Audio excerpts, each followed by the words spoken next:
Good morning everyone. Day की शुरुआत होती है हमारी से।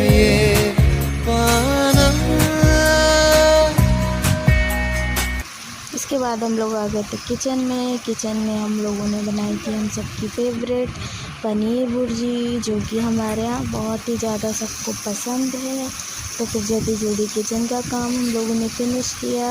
उसके बाद हम लोग आ गए थे कॉलेज में था हमारा प्रैक्टिकल। फिर हम लोगों ने थोड़ा सा ट्रैफिक एंजॉय किया। उसके बाद हम लोग आ चुके थे कॉलेज के अंदर हमने अपना प्रैक्टिकल सबमिट किया। उसके बाद हम लोगों ने क्लास अटेंड की। उसके बाद हम लोग निकल गए थे वापस घर के लिए।